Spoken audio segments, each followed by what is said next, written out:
नमस्कार मित्रों, मैं अभिषेक यादव आप सबके अपने YouTube चैनल टेट अड्डा पे आप सभी का हार्दिक स्वागत करता हूं।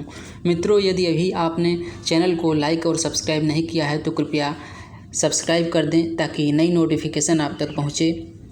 तो मित्रों, यह बहुत ही महत्वपूर्ण संकलन है पर्यावरण के प्रश्नों का। चलिए स्टार्ट करते हैं। आप लोग 10 सेकंड के अंदर उत्तर दीजिएगा। निम्नलिखित में से कौन सी संकल्पना गलत है? ऑप्शन फर्स्ट है पर्यावरण की कार्यप्रणाली प्राकृतिक नियमों से संचालित होती है। ऑप्शन 2 है पर्यावरण के तत्वों में पार्थिव एकता विद्यमान है। ऑप्शन सी है पर्यावरण भौतिक संसाधनों का भंडार है लेकिन जैविक संसाधनों का नहीं। ऑप्शन नंबर डी है पर्यावरणीय व्यवस्था में स्वयं संवर्धन क्षमता विद्यमान होती है।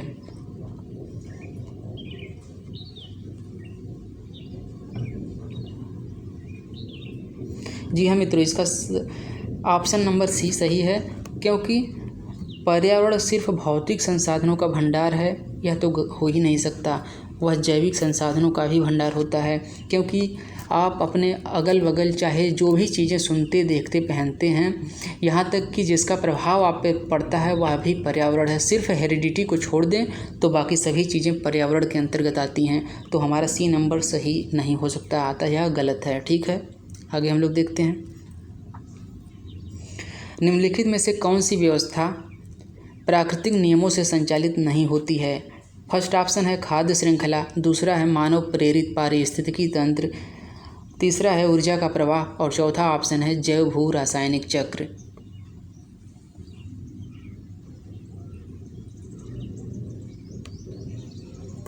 जी हाँ मित्रों, इसका सही ऑप्शन हो जाएगा ऑप्शन नंबर बी, यानी मानव प्रेरित पारिस्थितिकी तंत्र। यह प्राकृतिक नियमों से नहीं संचालित होती है,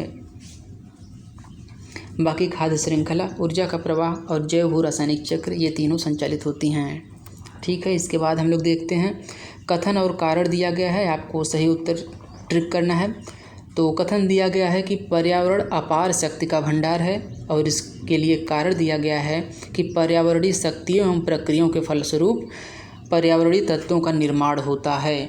तो ऑप्शन ए है कि कथन और कारण दोनों सही है। ऑप्शन बी है कि कथन और कारण दोनों गलत है। ऑप्शन सी है कथन गलत है और कारण सही है। ऑप्शन डी है कि कथन सही है और कारण गलत है।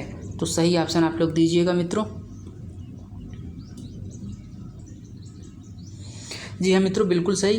कथन और कारण इसमें दोनों सही है, क्योंकि पर्यावरण अपार शक्ति का भंडार है और उसके पीछे ये सही कारण दिया गया है कि पर्यावरणीय शक्तियों एवं प्रक्रियाओं के फलस्वरूप ही जो है पर्यावरणीय तत्वों का निर्माण होता है। यदि पर्यावरणीय शक्तियाँ ना काम करें तो पर्यावरण का निर्माण संभव ही नहीं है। ठीक है, आगे हम लोग देखते हैं। वनों को काटने का परिणाम होता है। पहला ऑप्शन है वर्षा और नमी में वृद्धि, दूसरा ऑप्शन है मिट्टी का क्षरण और अनियंत्रित बाढ़, तीसरा ऑप्शन है उष्णता में कमी, चौथा ऑप्शन है उपयुक्त में से कोई नहीं। तो इसका सही उत्तर आप लोग दीजिएगा मित्रों।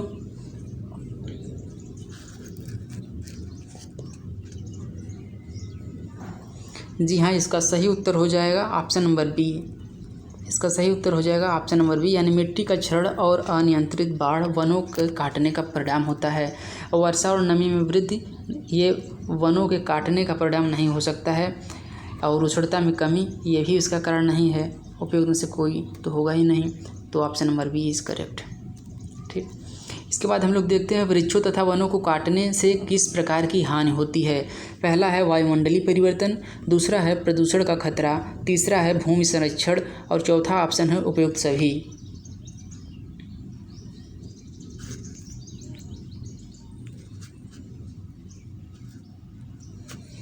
जी हाँ मित्रों, यह महत्वपूर्ण प्रश्न है। तो इसमें उपयुक्त सभी हो जाएगा, क्योंकि वन और वृक्ष यदि आप काटेंगे तो वायुमंडलीय परिवर्तन तो होना ही है और भूमि संरक्षण पर इसका प्रभाव पड़ता ही है, उसकी हानि होती ही है, मृदा अपरदन होता ही है और प्रदूषण का खतरा तो अवश्यंभावी है। तो इसका सही उत्तर उपयुक्त सभी होगा। ठीक है, इसके बाद हम लोग देखते हैं जीवों के पारिस्थितिक कारकों का योग पर्यावरण है, यह कथन किसका है? यह मोस्ट इम्पॉर्टेंट क्वेश्चन है मित्रों, इसको बताइएगा। जीवों के पारिस्थितिक कारकों का योग पर्यावरण है, यह कथन किसका है? ऑप्शन ए है ए फिटिंग, बी है चार्ल्स डार्विन, सी है लेमार्क और डी है डेविस।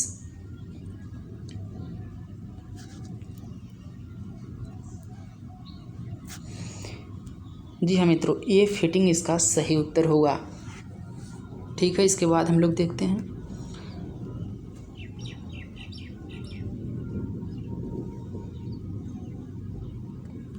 अधोलिखित में से भौतिक वातावरण का तत्व नहीं है। कौन सा भौतिक वातावरण का तत्व नहीं है? ऑप्शन ए है भूमि के रूप, बी है मिट्टियाँ, सी है खनिज और डी है बस्तियाँ। जी मित्रों, ये बस्तियाँ पर्यावरण का भौतिक पर्यावरण का तत्व इसमें नहीं है, और बाकी जो है ये भूमि के रूप तो है ही, मिट्टियाँ और खनिज ये सभी पर्यावरण के तत्व हैं, भौतिक तत्व। ठीक है, इसके बाद हम लोग देखते हैं सतत व स्थायी विकास किस प्रकार की अवधारणा से संबंध रखता है। ऑप्शन ए है नियतिवादी अवधारणा, ऑप्शन बी है संभववादी अवधारणा, ऑप्शन सी है नव नियतिवादी अवधारणा, ऑप्शन डी है इनमें से कोई नहीं।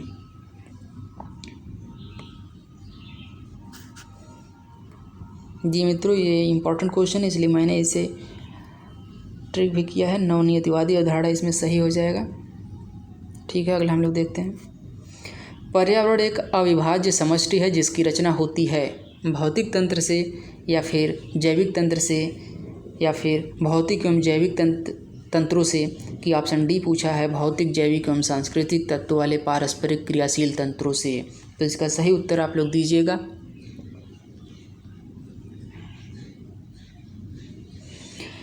जी मित्रों, यहाँ देख लीजिए, यहाँ पे भौतिक जैविक एवं सांस्कृतिक तत्वों के पारस्परिक क्रियाशील तंत्रों से पर्यावरण की रचना होती है। सिर्फ जैविक तंत्र या भौतिक तंत्र या ये दोनों ही नहीं, बल्कि सांस्कृतिक तत्व भी इसमें महत्वपूर्ण भूमिका अदा करते हैं। मैंने आपसे पहले ही कह दिया था कि सिर्फ हेरिडिटी को छोड़ दें तो बाकी सभी चीज़ें पर्यावरण के अंतर्गत आती हैं। ठीक, इसके बाद हम लोग देखते हैं वर्तमान समय में वन्य क्षेत्र उसे कहा जा सकता है जहां प्रकृति में मानव क्रियाओं द्वारा परिवर्तन हुआ है। ऑप्शन ए है 50% से कम, ऑप्शन बी है 50% से अधिक, ऑप्शन सी है 75% से कम, ऑप्शन डी है 25% से कम।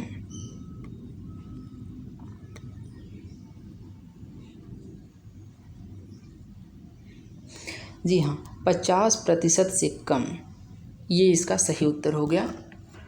उसे ही वन्य क्षेत्र कहा जा सकता है। बाकी 50% से अधिक नहीं, 75% से कम ये भी नहीं, 25% से कम ये भी नहीं। तो ऑप्शन ए करेक्ट। इसके बाद हम लोग देखते हैं पर्यावरण से अभिप्राय है। ऑप्शन ए है भूमि, जल, वायु, पौधों एवं पशुओं की प्राकृतिक दुनिया जो इनके चारों ओर अस्तित्व में है। ऑप्शन बी है उन संपूर्ण दशाओं का योग जो व्यक्ति को एक समय बिंदु पर घेरे हुए होती है। ऑप्शन सी है भौतिक, जैविकी एवं सांस्कृतिक तत्वों की अंतःक्रियात्मक व्यवस्था जो अंतः संबंधित होते हैं। और ऑप्शन डी है उपयुक्त सभी।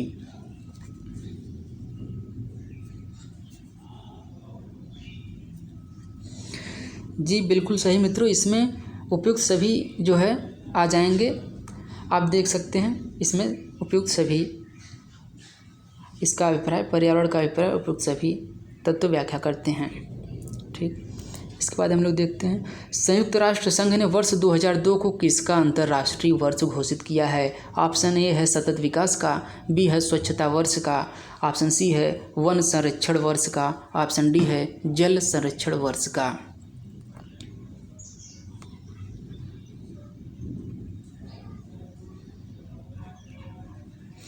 जी हाँ, बिल्कुल सही, सतत विकास का 2002 को अंतर्राष्ट्रीय वर्ष घोषित किया है संयुक्त राष्ट्र संघ ने। ठीक, इसके बाद हम लोग देखते हैं सतत विकास के लिए आवश्यक है, क्या आवश्यक है आप लोग बताइएगा। ऑप्शन ए है जैविक विविधता का संरक्षण, ऑप्शन बी है प्रदूषण का निरोध एवं नियंत्रण, ऑप्शन सी है निर्धनता को घटाना, ऑप्शन डी है उपयुक्त सभी।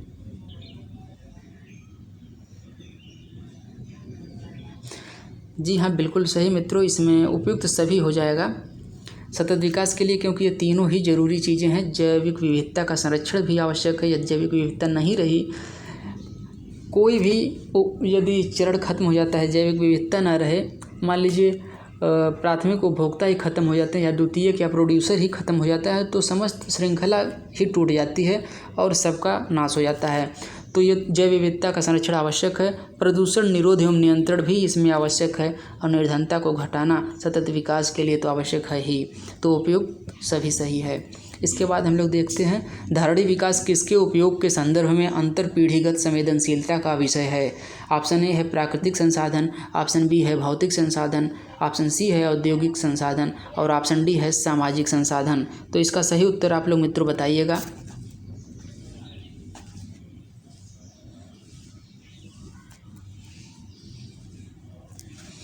जी हाँ मित्रों, इसका सही ऑप्शन हो जाएगा प्राकृतिक संसाधन। औद्योगिक संसाधन भी नहीं होगा, भौतिक संसाधन नहीं और सामाजिक संसाधन, ये सब इसके उत्तर नहीं हो सकते, क्योंकि धारणीय विकास के उपयोग के संदर्भ में अंतर पीढ़ीगत संवेदनशीलता का विषय सिर्फ प्राकृतिक संसाधन ही हो सकता है। ठीक, इसके बाद हम लोग देखते हैं निम्न में से किस एक का संबंध पर्यावरणीय सुरक्षा नहीं है। धारणीय विकास, ऑप्शन बी है गरीबी कम करना, ऑप्शन सी है वातानुकूलन, ऑप्शन डी है कागज के थैलों का प्रयोग।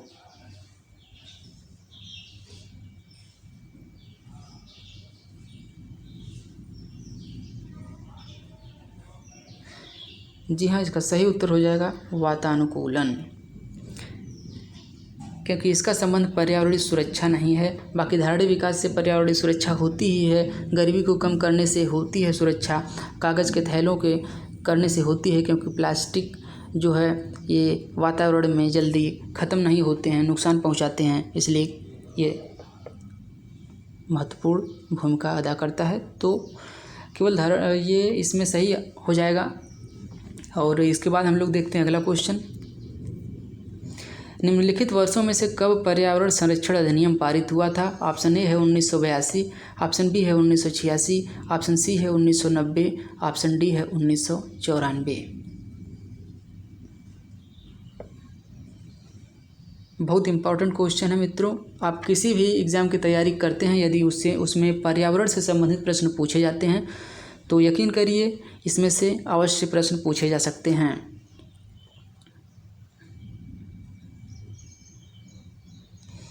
जी, तो इसका करेक्ट आंसर हो जाएगा 1986, पर्यावरण संरक्षण अधिनियम 1986। ठीक, इसके बाद हम लोग देखते हैं रियो 20 घोषणा पत्र का शीर्षक क्या था। ऑप्शन फर्स्ट है the future we want, option second है the future we see and option second है the future we seek, option fourth है द फ्यूचर वी हैव।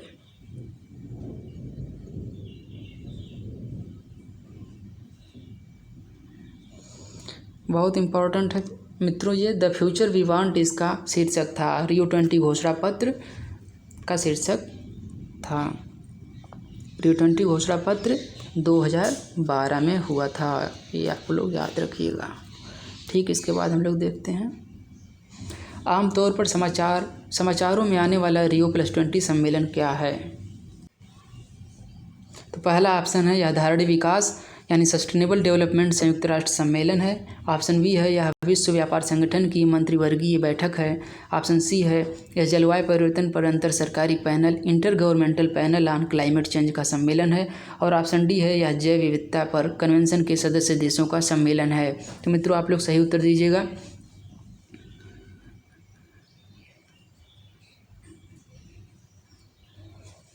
जी हाँ मित्रों, तो इसका सही उत्तर हो जाएगा ऑप्शन नंबर ये, यानी ये धारणीय विकास यानी सस्टेनेबल डेवलपमेंट संयुक्त राष्ट्र सम्मेलन ही है।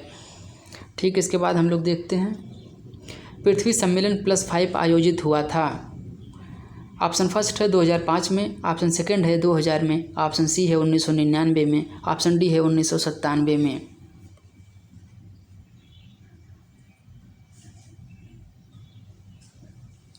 जी हाँ मित्रों, इसका सही उत्तर हो जाएगा 1997 में, क्योंकि ये 1992 में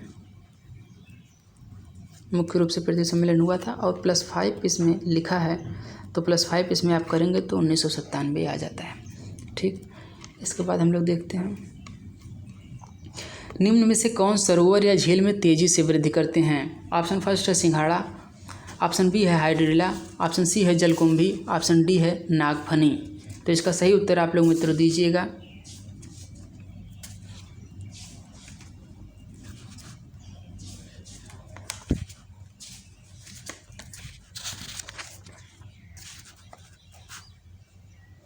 तो ठीक है मित्रों, इसका सही उत्तर हो जाएगा ऑप्शन नंबर सी।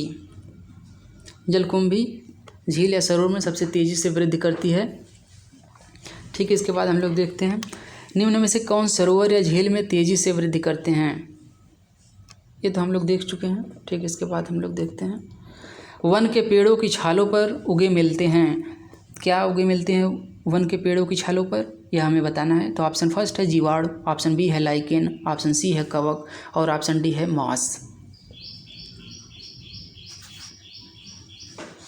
ठीक है मित्रों, तो इसका सही ऑप्शन हो जाता है लाइकेन। और ये वायु प्रदूषण के सूचक भी होते हैं। लाइकेन आपको जानना आवश्यक है, क्योंकि ये जब वायु शुद्ध होती है वहाँ पर ही उगते हैं, अतः ये वायु प्रदूषण के सूचक कहे जाते हैं। ठीक है, इसके बाद हैदराबाद में स्थित हुसैन सागर झील किस जीव की वृद्धि से नष्ट हुई। तो ऑप्शन फर्स्ट है लेमना, ऑप्शन सेकंड है हाइड्रिला, ऑप्शन सी है मगरमच्छ और ऑप्शन डी है जलकुंभी।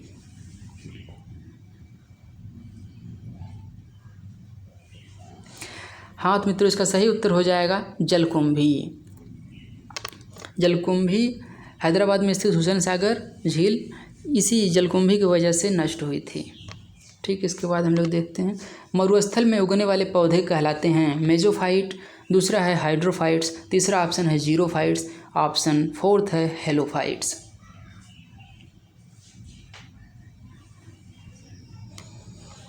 जी हाँ मित्रों, जीरोफाइट्स इसका करेक्ट उत्तर हो जाएगा।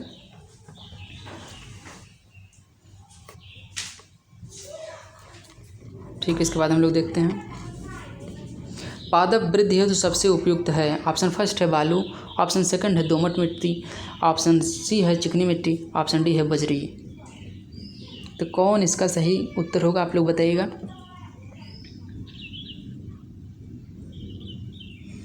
जी हाँ, दोमट मिट्टी सबसे उपयुक्त कही जाती है खेती के लिए, पादप वृद्धि के लिए दोमट मिट्टी।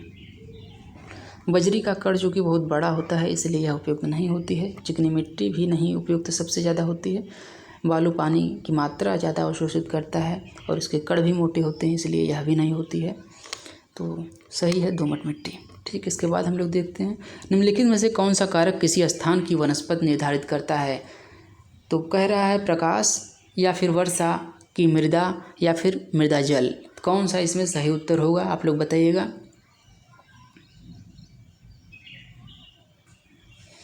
जी मित्रों, वर्षा ही इसका सही उत्तर होगा, क्योंकि यही वह कारक है जो किसी स्थान की वनस्पति को निर्धारित करता है। अब भारत में ही देख लें तो पूर्वी भारत में जो है बारिश अधिक होती है, इसलिए वहाँ पेड़ पौधे ज़्यादा होते हैं। तो जो भी पहाड़ों में रेन शेडो एरिया होते हैं वहाँ पे बारिश कम होती है, इसलिए वहाँ पे पेड़ पौधे भी विरल ही पाए जाते हैं, और इसका यही कारण है। ठीक है, इसके बाद हम लोग देखते हैं मरुस्थल पादप अधिकतर होते हैं। मरुस्थल पादप अधिकतर होते हैं। ऑप्शन फर्स्ट है मांसल, ऑप्शन बी है साकीय, ऑप्शन सी है पर्णवृत्तीय, ऑप्शन डी है पर्णाभिवृत्तीय।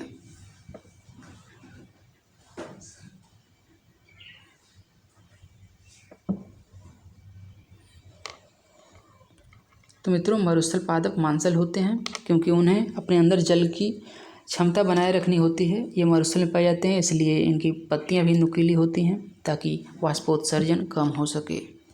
ठीक, इसके बाद हम लोग देखते हैं घास स्थलीय पारतंत्र में संख्या का पिरामिड कैसा होता है।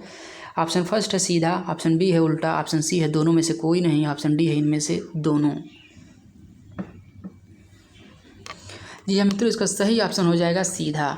घास स्थलीय पारतंत्र में संख्या का पिरामिड सीधा होता है, क्योंकि घास का संपूर्ण वजन जो है होता है ये जितनी घास की संख्या होती है, यानी कि घास की संख्या में जो है ये जानवरों की संख्या उसमें कम होती है, और धीरे धीरे उस पर फिर निर्भर रहने वाले द्वितीय तृतीय उपभोक्ताओं की संख्या कम होती जाती है, इसलिए यह नीचे चौड़ा बनता है और ऊपर पतला होते चला जाता है। तो घास स्थलीय पारतंत्र में संख्या का पिरामिड सीधा बनता है। ठीक, इसके बाद हम लोग देखते हैं पारतंत्र में ऊर्जा का पिरामिड होता है, कैसा होता है आपको यह बताना है। ऑप्शन फर्स्ट है सदैव उल्टा, ऑप्शन बी है सदैव सीधा, ऑप्शन सी है पहले उल्टा बाद में सीधा, ऑप्शन डी है किसी भी प्रकार का नहीं।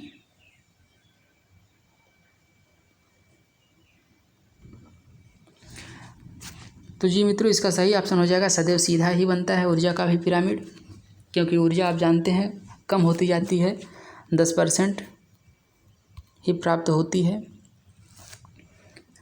तो इसलिए यह भी नीचे चौड़ा और ऊपर पतला होता है, त्रिभुजाकार होता है। ठीक, इसके बाद हम लोग देखते हैं एक तालाब के पारतंत्र में जीवभार का पिरामिड होता है। ये तो हम लोग अभी देखे हैं। ठीक, अगला हम लोग देखते हैं घास स्थली तथा वन पारतंत्र में जीवभार का पिरामिड होता है। सदैव उल्टा, बी है सदैव सीधा, सी है कभी उल्टा कभी सीधा, डी है सभी प्रकार का।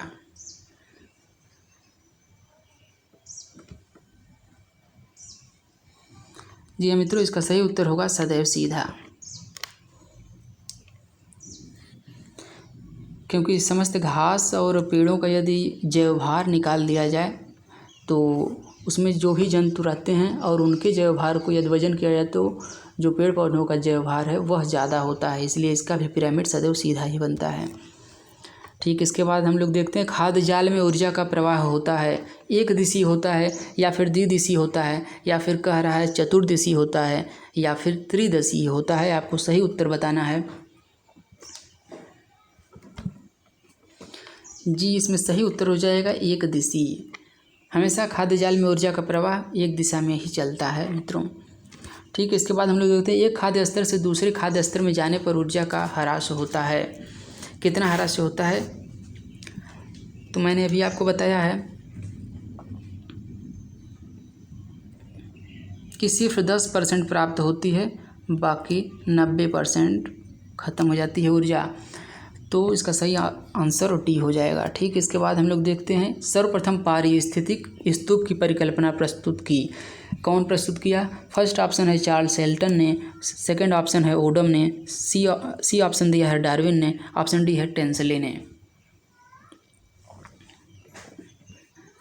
ठीक है, तो इसका मित्रों सही ऑप्शन हो जाएगा चार्ल्स हेल्टन ने पारिस्थितिक स्तूप की परिकल्पना प्रस्तुत की थी, और ये पीजीटी में पूछा हुआ क्वेश्चन भी है। ठीक, इसके बाद हम लोग देखते हैं सूर्य प्रकाश में उगने वाले पादपों को कहते हैं। जो सूर्य के प्रकाश में पौधे उगते हैं, पादप उगते हैं, उन्हें क्या कहते हैं? पहला ऑप्शन है आतपोदभिद, द्वितीय ऑप्शन है छायारागी, तृतीय ऑप्शन है मरुद्भिद और चतुर्थ ऑप्शन है शैलोदभिद।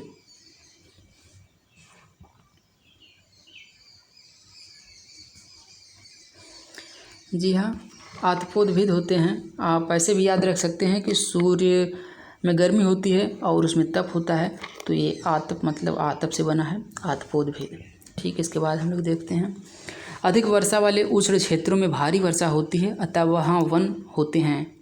वहाँ किस प्रकार के वन होते हैं यह आपको बताना है अधिक वर्षा वाले उष्ण क्षेत्रों में। तो पहला ऑप्शन है सदाहरित वन, ऑप्शन बी है दृढ़ पर्णी वन, ऑप्शन सी है घास वन, ऑप्शन डी है मरुस्थल वन।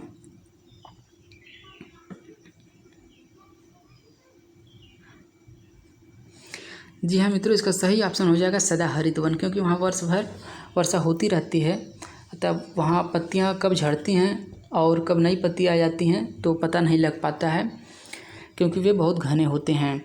तो ये सदाहरित वन इसका सही आंसर हो जाएगा। दृढ़पर्णी वन जहाँ शीत ऋतु में ज़्यादा वर्षा होती है वो से दृढ़पर्णी वन वहाँ पर होते हैं, और घास वन आप जानते हैं स्टेपीज में पाए जाते हैं, वहाँ पाए जाते हैं। और मरुस्थल वन इन्हें नहीं कहते हैं क्योंकि यहाँ बारिश होती है। ठीक, इसके बाद हम लोग देखेंगे उन क्षेत्रों में जहाँ ग्रीष्म में भारी परंतु शरद ऋतु में कम वर्षा होती है वहाँ वन मिलते हैं। ठीक,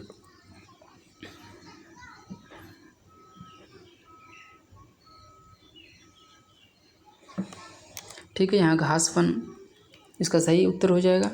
यहाँ क्योंकि इन क्षेत्रों में ग्रीष्म में भारी वर्षा होती है और शरद ऋतु में कम वर्षा होती है, अतः यहाँ घास वन पाए जाते हैं।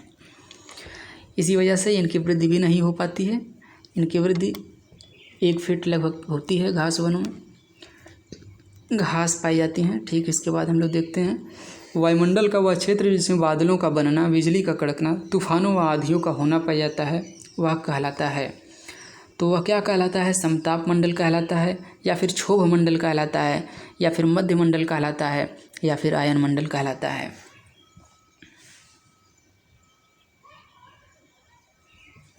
जी हाँ, इसका सही उत्तर हो जाएगा क्षोभ मंडल मित्रों। वो क्षोभ मंडल कहलाता है। समताप मंडल वायुयान उड्डयन की आदर्श दशाएं इसमें पाई जाती हैं। इसमें वायुमंडल से कोई मतलब ही नहीं होता है। और मध्य मंडल इसके भी ऊपर होता है। आयन मंडल में ये तो सबसे और भी ऊपर होता है। तो सबसे नीचे भी पाया जाने वाला क्षोभ मंडल है और यहीं पर ये सभी पर्यावरणीय दशाएं पाई जाती हैं। ठीक, इसके बाद लवणीय मृदा में उगने वाले पादपों को कहते हैं, क्या कहते हैं? फर्स्ट ऑप्शन है हेलोफाइट, द्वितीय ऑप्शन है हेक्सलोफाइट, सी ऑप्शन है कैज्मोफाइट, ऑप्शन डी है लिथोफाइट।